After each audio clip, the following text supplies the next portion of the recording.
se nos mira a quantidade de stayovers, nos a surpassar 1.2 milhão de visitantes stayovers, não que queda mais que semana, não que chega a Aruba via aeroporto, para o que trata turismo cruzeiro, também a conhecer aumento, em 2018 a ser com uma quantidade de 805 mil turistas cruzeiros, que acaba um recorde para a história de turismo cruzeiro, em 2019 nós surpassar essa aqui e nós chega a 832 mil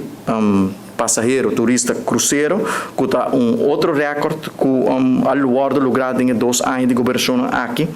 E grado de ocupação também a conhecer um aumento de quase 1%, e grado de ocupação durante o ano 2019 está de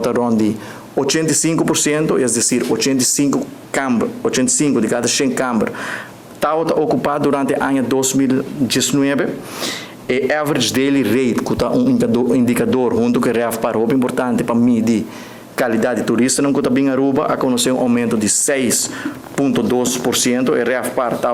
average daily rate está de $275 por noite, e finalmente o REF para que medir também a qualidade de turista, não está bem no nosso país, nosso maneira de dirigir riba turista não de qualidade, turista afluente, turista que tem uma entrada anual riba $150 mil, me está querendo cumprir com essa aqui também mirando o resultado, não mirando o indicador, não REF para conhecer um aumento de 7,5% em comparação com o ano anterior, e ela será no average de $233 para a noite, e me querer indicador de mais importante tá tourism receipt,